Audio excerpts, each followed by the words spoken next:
नाम से भी जाना जाता था। तो आपके पास ऑप्शन में मस्त प्रकाश भी पूछा जा सकता है अगर इससे रिलेटेड कोई क्वेश्चन आता है, और या फिर आपके पास जो है वो मेदिनी प्रकाश भी पूछा जा सकता है। तो दोनों नाम आपको पता होने चाहिए। अच्छा, बुध प्रकाश का बेटा था, तो जब बुध प्रकाश की मृत्यु हुई यानी कि डेथ हुई, तो उस समय ये राजा जो है वो नाबालिग था। आपको देखने को मिलेगा कि जितनी ज्यादा रियासतें थी, मतलब जो भी रियासतें हिमाचल प्रदेश में होती थी, जब भी उसके नए राजा बनते थे तो ज्यादातर जो है वो नाबालिग होते थे। ठीक है, एक आधा कोई होता था जो कि पूरी उम्र में जाकर जो है वो राजा बनता था, बट ज्यादातर नाबालिग ही बनते थे। और उसके बाद राज्य का कार्यभार चलाने के लिए या राज्य का प्रशासन चलाने के लिए किसी को अपॉइंट कर दिया जाता था। तो ये सारी चीजें आपको यहां पर भी देखने को मिलेगी कि बुध प्रकाश की मृत्यु के समय राजा जो है वो नाबालिग था। तो राज्य का प्रशासन किसके हाथ में दिया गया? वो दिया गया दुल्लू मेहता के हाथ में। नाम क्या था भाई? दुल्लू मेहता। अच्छा, दुल्लू मेहता को लगा कि जब इतनी बड़ी मुझे जो है वो पोस्ट मिल गई है तो जरूरी नहीं है कि काम जो है वो अच्छे से किया जाए।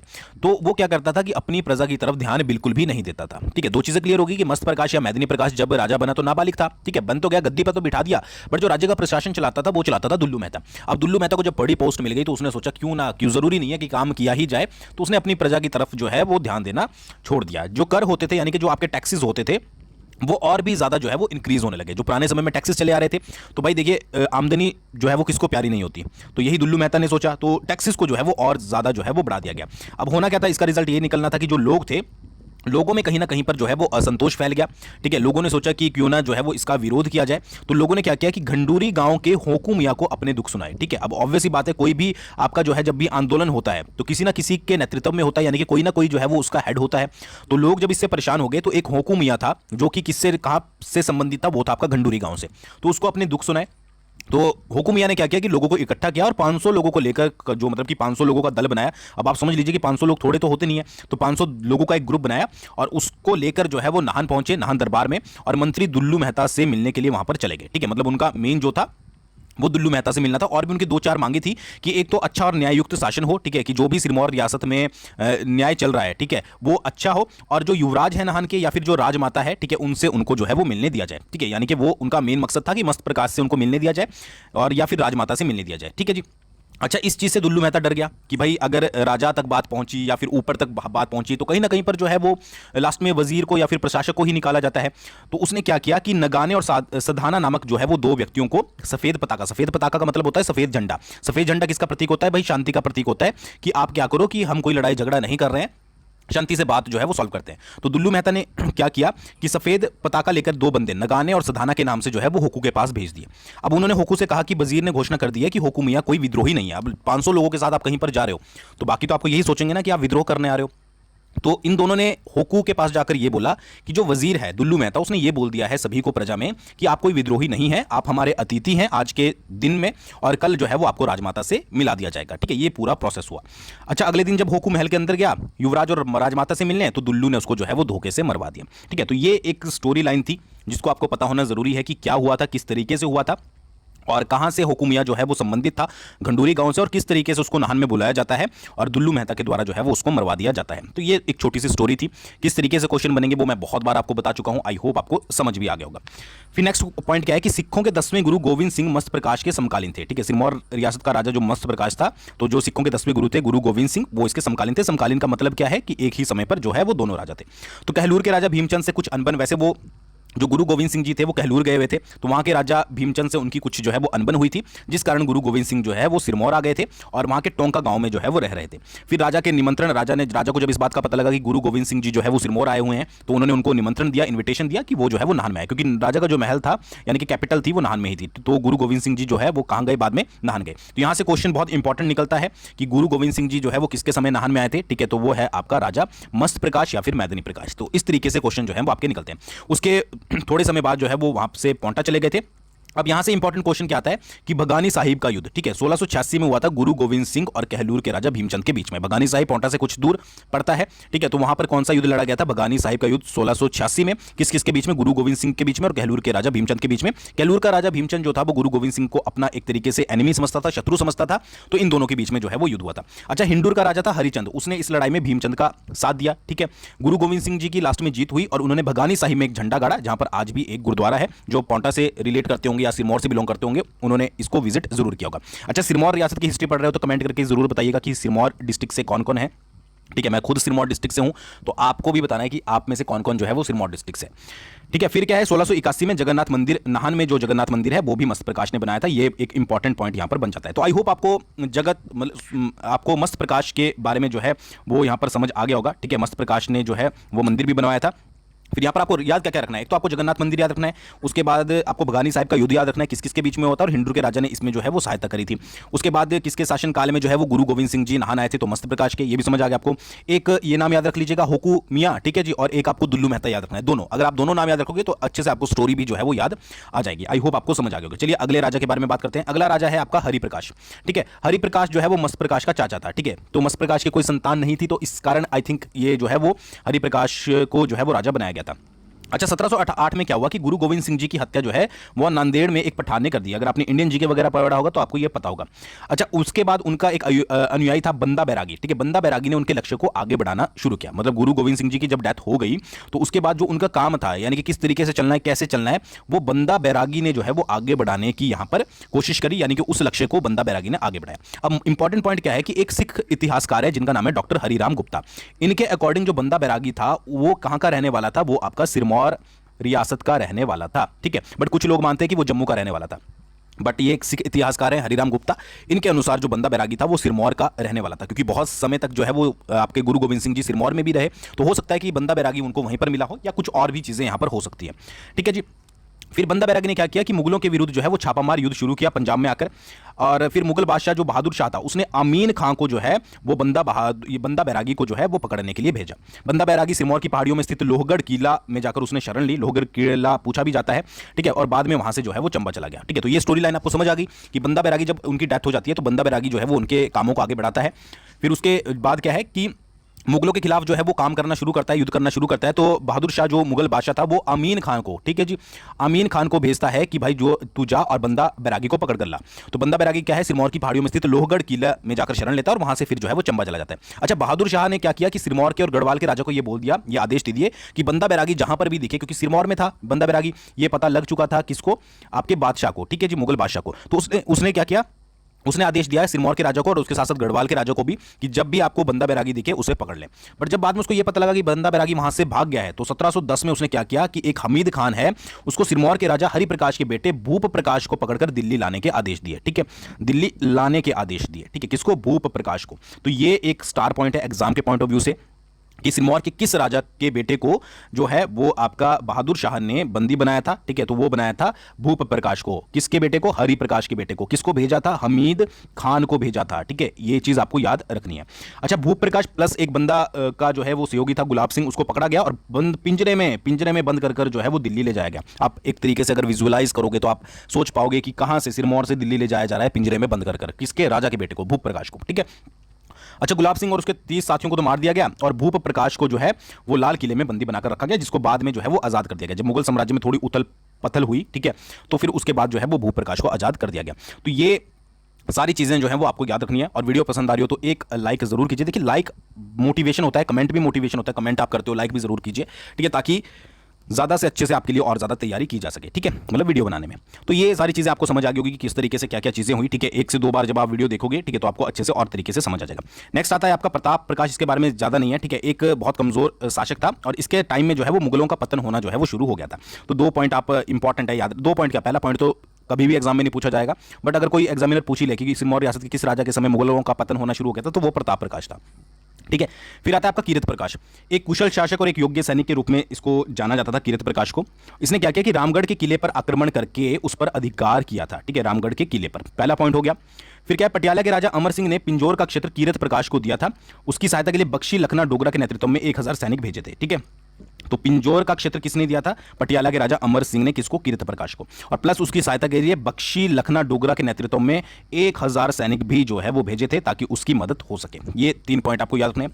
कीरत प्रकाश ने श्रीनगर गढ़वाल के राजा को हराकर नारायणगढ़ हो गया, रामपुर हो गया, थानाधार हो गया, जगतगढ़ पर इस पर अधिकार किया था। इंपॉर्टेंट पॉइंट है। तो कितने इंपॉर्टेंट पॉइंट बन गए, पहले तो देखो कि कीरत प्रकाश ने जो है वो आपका रामगढ़ के किले पर जो है वो अधिकार किया था। ठीक है जी। सेकंड क्या किया कि पिंजौर का क्षेत्र, उसको कहां से मिला था? राजा अमर सिंह से, पटियाला के राजा अमर सिंह से एज अ गिफ्ट उसको मिला था। ठीक है, जो पटियाला के राजा थे और जो सिरमौर के राजा थे उनके आपस में बहुत अच्छी बनती थी, तो समय समय पर एक दूसरे की सहायता करते रहते थे। उसके बाद उसने क्या करा कि श्रीनगर गढ़वाल के जो है वो राजा को हराकर नारायणगढ़ हो गया, रामपुर हो गया, थानादार हो गया, जगतगढ़ पर अधिकार किया था। फिर उसने वहां पर कीरतपुर नाम का एक गांव भी बसाया, किस रीजन से वो मैं आपको आगे बताऊंगा। प्लस उसने नारायणगढ़ में एक जगन्नाथ का मंदिर भी बनवाया। ये पॉइंट भी जो है वो यहां पर इंपॉर्टेंट है। ठीक है जी। फिर क्या है, कीरत प्रकाश ने मुगल बादशाह आलमगीर की सिख आक्रमणकारियों के खिलाफ जो है वो मदद की थी। ठीक है, तो मतलब ऑब्वियस ही बात थी, ठीक है, कि उसने मदद की, किसने? मुगल बादशाह के लिए। तो सभी करते ही थे, अंग्रेजी जब ब्रिटिश आप आगे पढ़ोगे तो ब्रिटिशर्स की भी मदद यहां पर की जाती थी। उसके बाद गुलाम कादिर रोहिल्ला ने जब कहलूर पर आक्रमण किया था तो कीरत प्रकाश ने कहलूर की भी सहायता की थी। मतलब सहायता करना इसकी मतलब कि आप समझ सकते हो कि रग रग में था। तो पहले इसने जो है वो आलमगीर की जो है वो सहायता करी, उसके बाद कहलूर पर जब रोहिल्ला ने आक्रमण किया था तो वहां पर भी इसकी सहायता करी, और इसी के उपलक्ष्य में उसने कीरतपुर नगर की नींव रखी थी, आई थिंक रोपड़ के नजदीक। ठीक है, ये आपको इंपॉर्टेंट याद रखना है। अच्छा, गोरखा कमांडर अमर सिंह थापा और कीरत प्रकाश के बीच में एक संधि हुई थी। ठीक है, इंपॉर्टेंट है, सिरमौर के किस राजा और गोरखा कमांडर अमर सिंह थापा के बीच में संधि हुई थी जिसके अनुसार गंगा नदी को गोरखा और सिरमौर राज्य के बीच में सीमा माना गया था? तो ये हुई थी आपकी कीरत प्रकाश के बीच में। ठीक है जी। और कौन सी नदी को जो है वो आपका ये बाउंड्री माना गया था? तो ये माना गया था आपका गंगा को, नदी को। ठीक है, तो ये चीज आपको याद रखनी है। फिर आता है भाई जगत प्रकाश। जगत प्रकाश के समय रियासत में एक जो है वो विद्रोह हो गया। ठीक है जी, विद्रोह वाले सारी चीजें हम विद्रोह वाले सेक्शन में पढ़ेंगे। तो पटियाला के राजा अमर सिंह कीरत प्रकाश की सहायता के लिए खुद नहान आया और विद्रोह को दबाने में सहायता करी। तो मैंने आपको बताया ना कि पटियाला के साथ संबंध जो है वो रिलेशन जो थे वो अच्छे थे। तो हमेशा जो है जब भी सिरमौर रियासत द्वारा जो है वो पटियाला से सहायता मांगी जाती थी तो हमेशा ही जो है वो मिलती थी। आगे आगे भी आपको देखने को मिलेगा। तो पटियाला का राजा जो अमर सिंह था वो खुद स्वयं आया और विद्रोह को दबाने में सहायता करी। इंपॉर्टेंट पॉइंट क्या है कि 1781 में जॉर्ज फॉस्टर ने जो है वो नाहन की यात्रा करी थी। ये प्रीवियस ईयर क्वेश्चंस भी आपको देखने को मिलेगा, या तो नाहन के नाम से पूछा जाएगा या सिरमौर के नाम से पूछा जाएगा। तो जॉर्ज फॉस्टर जो है वो 1781 में आया था। 1785 में गुलाम कादिर रोहिल्ला ने सिरमौर के दून क्षेत्र पर जो है वो आक्रमण कर दिया था। सिरमौर का राजा उसका मुकाबला करने के लिए सेना लेकर नाहन से एक थोड़े किलोमीटर दूर जो है वो कटासन नामक स्थान पर पहुंचा। दोनों में बहुत बड़ा युद्ध हुआ जिसमें जीत जो है वो कहां किसकी हुई? वो राजा की हुई। ठीक है, और राजा ने अपनी जीत की खुशी में कटासन में एक दुर्गा माता का मंदिर बनाया जिसको कटासन मंदिर के नाम से भी जाना जाता है।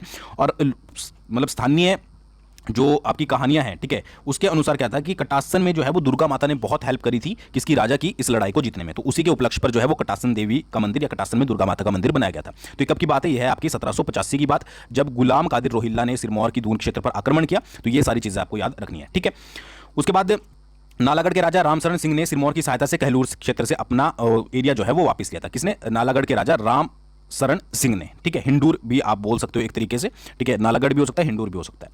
फिर आपका राजा आता है धर्म प्रकाश। तो हिंदूर के राजा रामशरण सिंह, कहलूर का राजा महानचंद और कांगड़ा का राजा संसार चंद इसके समकालीन थे। ठीक है, हिंदूर का राजा रामशरण सिंह और कहलूर का राजा जो है वो महानचंद और कांगड़ा का राजा संसार चंद। ठीक है, जिसके बारे में मैं आपको ऑलरेडी बता चुका हूं कि बहुत ही महत्वाकांक्षी टाइप का जो है वो बंदा था संसार चंद।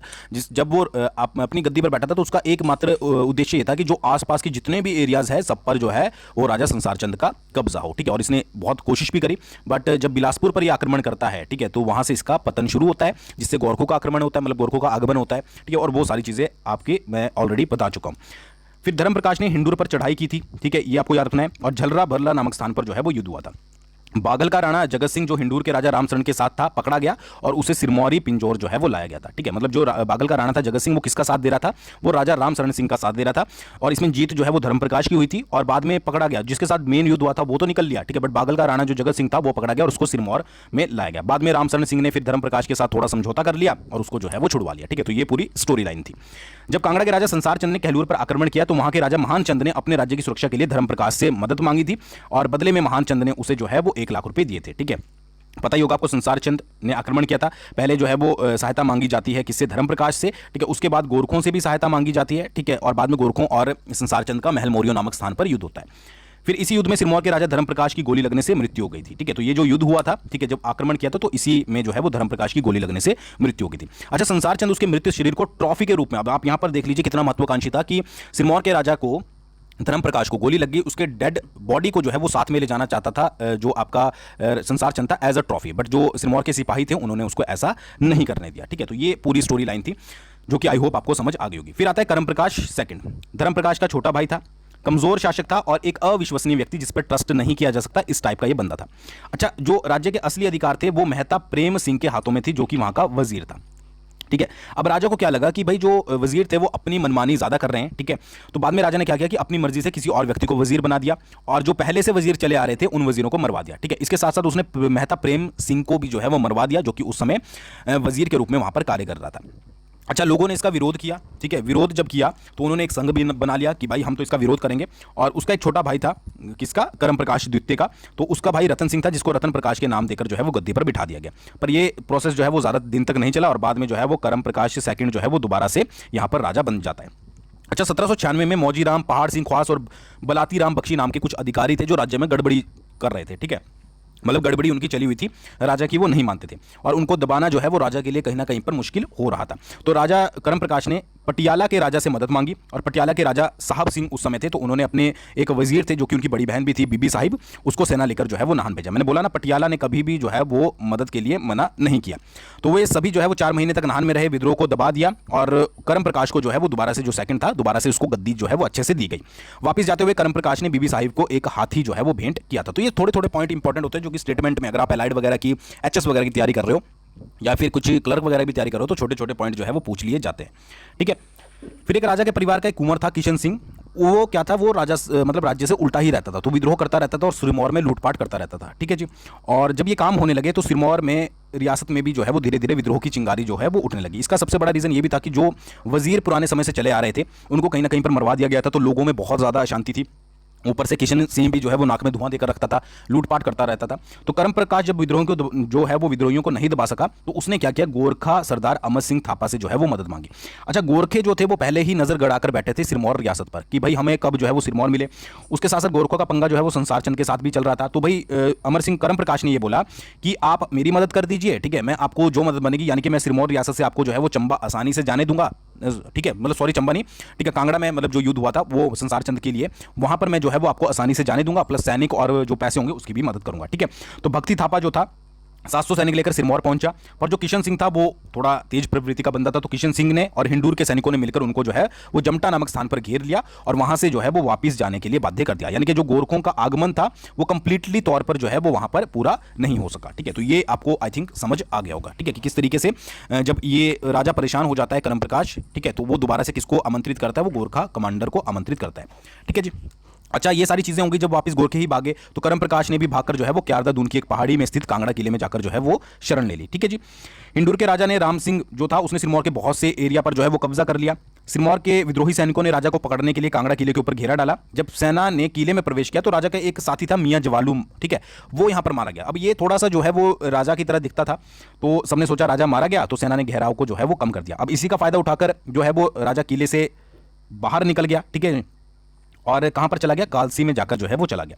और इसमें इसकी मदद किसने करी थी, टानरू गांव के मुखिया झांझू ने, ठीक है। तो ये सारे पॉइंट आपको थोड़े थोड़े पढ़ने पड़ेंगे, एकदम से याद नहीं होंगे, जैसे जैसे आप देखते रहोगे आपको अच्छे से जो है वो समझ आ जाएगा। अच्छा, करम प्रकाश लोगों को लगा कि मर चुका है, तो उसके भाई, छोटे भाई जो रतन प्रकाश है, जिसको पहले भी जो है बनाया गया था आपका यहाँ पर राजा, तो रतन सिंह को रतन प्रकाश के नाम से राजा बना दिया गया। बट अब कालसी में राजा था तो चुप तो नहीं बैठने वाला था, तो उसने क्या किया, कालसी में करम प्रकाश ने रंजोर थापा, अमर सिंह थापा का बेटा था, उससे मदद मांगी, मिला, ठीक है, और रंजोर सिंह ने भी मदद करने के लिए हामी भर दी कि हाँ भाई मैं मदद करूंगा। जबकि इसके पीछे रीजन क्या था, इसके पीछे रीजन सबसे बड़ा जो था वो था सिरमौर रियासत पे थोड़ा अपना अधिकार करना। बाद में करम प्रकाश, जब ये पूरा मदद हो गई तो बाद में करम प्रकाश को गोरखों ने नामात्र का राजा बना दिया और मैक्सिमम जो अधिकार थे वो अपने हाथों में ले लिए, ठीक है जी। अच्छा, बाद में कुछ जो अमर सिंह थापा था और करम प्रकाश था उसके बीच में कुछ जो है वो अनबन हो जाती है और जो अमर सिंह थापा है वो रंजोर सिंह को आदेश देता है कि सिरमौर रियासत पर आक्रमण करे।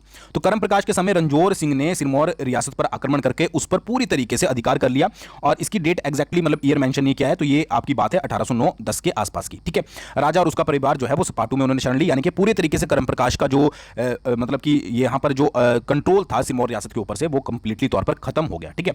रंजोर सिंह ने जातक दुर्ग का भी यहाँ पर निर्माण कराया, जो जातक किला था, ठीक है, उसका निर्माण भी जो है वो यहाँ पर करवाया गया। तो ये आपको जो है वो करम प्रकाश द्वितीय के नाम से याद रखनी है कि किस किस तरीके से क्या क्या चीज़ें जो है वो उसके समय में हुई और कौन कौन सी इंपॉर्टेंट यहाँ पर पूछी जा सकती है, ठीक है। जिनके ऊपर तो मैं सर्कल कर रहा हूँ वो तो आपको इंपॉर्टेंट ही है, ठीक है जी।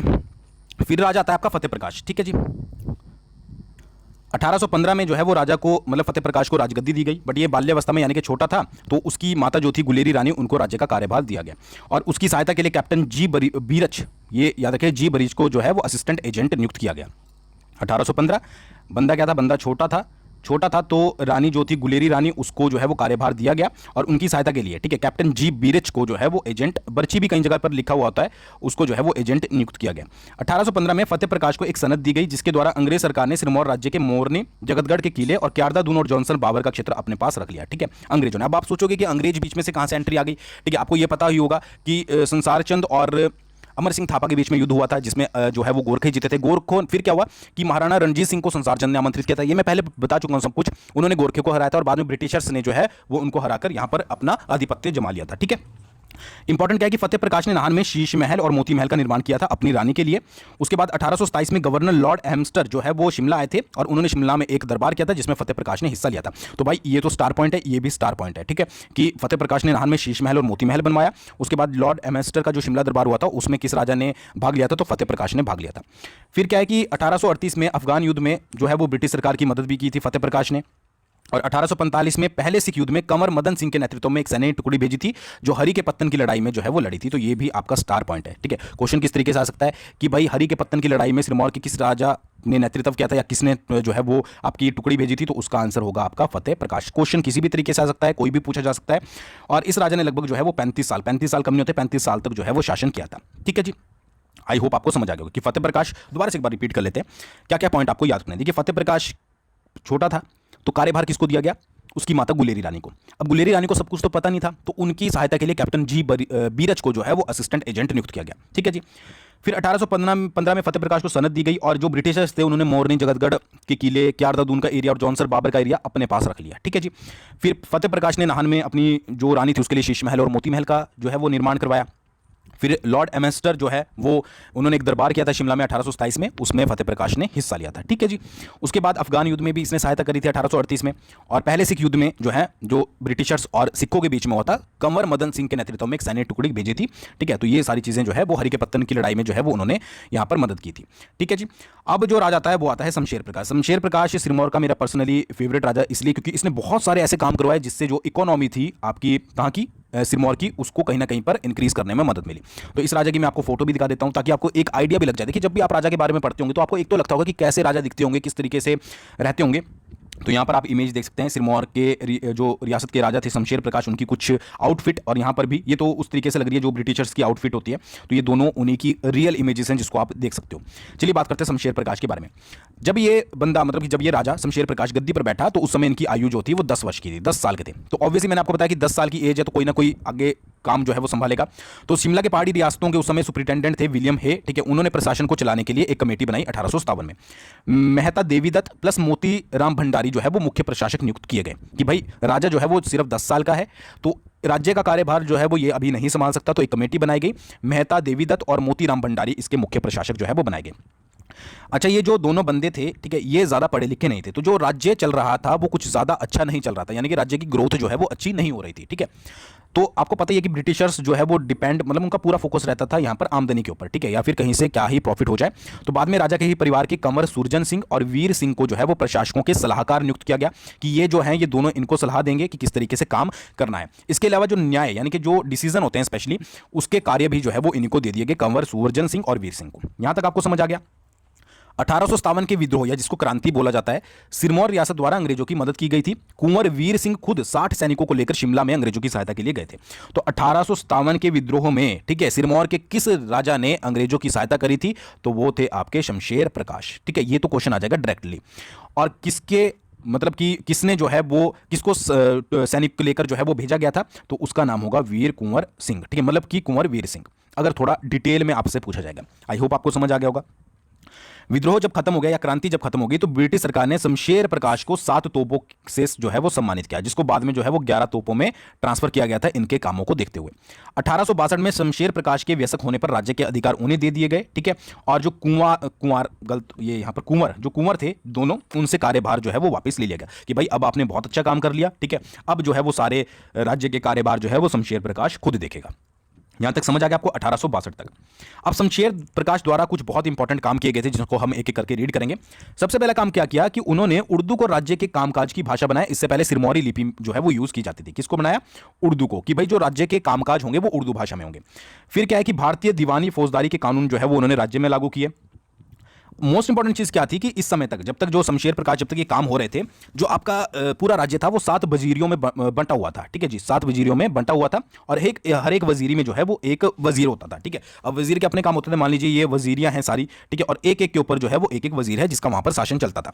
तो राजा ने इनको क्या किया कि भाई इतने ज्यादा नहीं रखने, इनको दोबारा से संगठित किया और 4 तहसीलों में बांट दिया। अब इन तहसीलों में सरकारी कामकाज के लिए तहसीलदार जो है वो नियुक्त किए गए। ये काम जो है वो उसने बहुत अच्छा किया था। ठीक है, उसने पैदल सेना को 100 से जो है वो 300 तक बढ़ाया और एक अंग्रेज था वॉट नाम का, जिसको प्रशिक्षण के लिए रखा कि जो भी आपके सैनिक होंगे उनको प्रशिक्षण दिया जाएगा अंग्रेजी सेना के तर्ज पर। 1872 में उसने भारतीय सेना के एक अवकाश प्राप्त अंग्रेज को सिरमौर सेना का कमान अधिकारी नियुक्त किया। 1880 में राजा ने अंग्रेजों की अफगान लड़ाई में सहायता के लिए कर्नल R.C. विहिंगटन की कमान में 200 सैनिकों को जो है वो भेजा था। ठीक है, शमशेर प्रकाश के द्वारा। तो अब तक आपको समझ आ गया कि क्या क्या किया। सबसे पहले तो उर्दू को उसने राज्य के कामकाज की भाषा बनाया। फिर उसने भारतीय दीवानी फौजदारी कानून लागू किए। 7 वजीरों को खत्म करके उसने 4 तहसीलें बनाई और उस पर तहसीलदार बनाए। 100 से सैनिकों को बढ़ाकर 300 कर दिया पैदल सैनिकों को, और वाट नाम के अंग्रेज को उनके प्रशिक्षण के लिए रखा। 1872 में एक भाई अधिकारी नियुक्त कर दिया अंग्रेजी से, मतलब जो कि सैनिकों को कमान करेगा। ठीक है, अफगान लड़ाई में भी सहायता करी और कर्नल R.C. विहिंगटन के जो मतलब की कमान में 200 सैनिक भेजे। 1888 में राजा ने इंपीरियल सर्विसेज ट्रूप्स, बहुत इंपॉर्टेंट है, टेलीग्राम पर भी मैंने ये डाला था कि इंपीरियल सर्विस ट्रूप्स नाम की एक सैनिक टुकड़ी बनाई। ठीक है, 1888 में, और 1879 में ही एक साल बाद उसका नाम जो है वो इंपीरियल सर्विस सैपर्स को माइनर्स जो है वो रख दिया गया। तो ये दोनों नाम आपको याद होने चाहिए कि 1888 में सिरमौर के राजा शमशेर प्रकाश ने एक इंपीरियल सर्विस ट्रूप्स नाम की सैनिक टुकड़ी बनाई थी, जिसका नाम बाद में क्या हो गया, इंपीरियल सर्विस सैपर्स को माइनर्स। ठीक है, आई थिंक आपको समझ आ गया होगा। फिर 1897 में तिहरा की लड़ाई में भाग लिया। इसकी कमान राजा के छोटे बेटे वीर विक्रम सिंह के पास थी। ठीक है, तो तिहरा की लड़ाई में भी इसी राजा ने भाग लिया था और जो सैनिक को हेड कर रहा था वो राजा का छोटा बेटा विक्रम सिंह था। वीर विक्रम सिंह को बाद में सरकार ने Order of the Indian Empire से सम्मानित किया। ठीक है, ये भी आपको याद रखना है कि सिरमौर रियासत के किसको जो है वो Order of the Indian Empire से सम्मानित किया गया था, तो वीर विक्रम सिंह को। 1890 में राज्य के कार्यकाल में अंग्रेजी भाषा का उपयोग होने लगा और कार्यालय का नाम बदलकर, देखिए कार्यालय को अजला से खास जो है वो पहले बोला जाता था और बाद में इसको नाम जो है वो हेड ऑफिस यहां पर कर दिया गया, जिसका आजकल भी आप सुनते होंगे। ठीक है, तो सबसे पहले तो अंग्रेजी भाषा का यूज शुरू किया गया और अजला से खास जो है वो पहले कार्यालय को बोलते थे, तो उसको बाद में बोला गया हेड ऑफिस। 1878 में पहली बार जमीन का बंदोबस्त करवाया गया सिरमौर रियासत में मुंशी लाल की देखरेख में। अब इसके बाद जो है वो यहाँ पर विद्रोह भी हुआ था, जिसको हम विद्रोह वाले सेक्शन में पढ़ेंगे, बट जो एलाइड की तैयारी कर रहे हैं उनको पता होगा, ये विद्रोह वाले सारी चीजें मैं समझा चुका हूँ। 1867 में नाहन फाउंड्री के नाम से एक लोहे के कारखाना जो है वो खोला गया और इसका आइडिया उसने रुड़की से लिया था। एक्चुअली राजा जो है वो बीच में रुड़की गया था, वहां पर उसने एक लोहे का कारखाना देखा, तो उसने सोचा कि लोहे के सारे सामान हम नाहन में बनाएंगे, तो नाहन फाउंड्री की जो है वो स्थापना की गई थी। 1864 में राजा ने गिरी नदी से पोंटा नदी क्षेत्र के लिए नहर बनाने की योजना बनाई। 1 लाख खर्च कर दिया, तब भी जो है ये नहर का काम यहां पर पूरा नहीं हुआ। एक्चुअली जो उसने बंदे रखे थे वो थोड़े अनएक्सपीरियंस थे, तो 1 लाख खर्च करने के बाद भी जो है वो एक नहर जो है ये पूरी नहीं हो पाई। अब अगर ये नहर पूरी हो जाती तो आज पोंटा वासियों को जो है वो नहर देखने को मिलती। 1868 में नाहन म्युनिसिपल कमेटी जो है वो बनाई गई। 1884 में डिस्ट्रिक्ट बोर्ड की स्थापना की गई। कुछ जगह पर 1886 भी दिया गया है। ठीक है, आपको ऑप्शन के अकॉर्डिंग जो है वो लगा देना है। 1885 में नाहन में तारघर खोला गया। 1872 में एक डिस्पेंसरी खोली गई, जिसको 1893 में सिविल हॉस्पिटल में जो है वो बदल दिया गया। ठीक है, इतने काम करे, तभी मैं बोल रहा हूं ना कि ये राजा थोड़ा यूनिक टाइप का था। 1893 में एक बैंक खोला गया जिसका नाम नाहन नेशनल बैंक रखा गया और 1944 में इसका नाम बदलकर बैंक ऑफ सिरमौर कर दिया गया। तो बैंक ऑफ सिरमौर अगर आपसे पूछा जाए तो कब खुला था, तो 1944 में। अगर नाहन नेशनल बैंक पूछा जाए तो 1893 में। तो कंफ्यूज नहीं होना है, देखना है कि आपसे पूछा क्या जा रहा है। 1891 में एक हाई कोर्ट भी बनाया गया जिसमें 2 न्यायाधीश होते थे। मतभेद होने पर अगर दोनों की आपस में नहीं जम रही है तो राजा की सलाह ली जाती थी, पर अगर आपको डेथ सेंटेंस देना है, ठीक है, तो उसके लिए दिल्ली के कमिश्नर से अनुमति ली जाती थी। 2 अक्टूबर 1898 में राजा की जो है वो यहां पर डेथ हो जाती है। तो इतने सारे काम जो है वो राजा ने करवाए थे और उस राजा की फोटो भी आप यहां पर देख सकते हो, ठीक है, जिसको आप पढ़ रहे हो इतने सारे काम के लिए। फिर आता है सुरेंद्र विक्रम प्रकाश। ठीक है, इसको जो है वो 1902 में 5 साल के लिए इंपीरियल लेजिस्लेटिव काउंसिल का सदस्य बनाया गया था। अब आपसे पूछ ले जाए कि सिरमौर रियासत के किस राजा को जो है वो इंपीरियल लेजिस्लेटिव काउंसिल का सदस्य बनाया गया था, तो आंसर होगा विक्रम प्रकाश। 1906 में इसको अधिकार दे दिया गया कि आप जो है वो मृत्युदंड भी दे सकते हो और ब्रिटिश सरकार द्वारा KCSI की उपाधि भी इनको दी गई थी और इनकी मृत्यु 1911 में मंसूरी में हुई थी। ठीक है, बस ये 4 पॉइंट जो है वो इनके बारे में याद रखना है, जो कि चारों ही इंपॉर्टेंट है। ठीक है, महाराणा। फिर आता है आपका महाराजा अमर प्रकाश। अब आपको यहां पर एक चीज देखने को मिली होगी, ऊपर आपने पढ़ा विक्रम प्रकाश, बट यहां पर आप एक चीज देख रहे हो कि यहां पर एक टैग जुड़ गया है महाराजा का, ठीक है। तो ये क्यों जुड़ा ये मैं आपको बताऊंगा, और इससे बाद जितने भी राजा हुए उनके आगे महाराजा शब्द जो है वो यूज किया गया।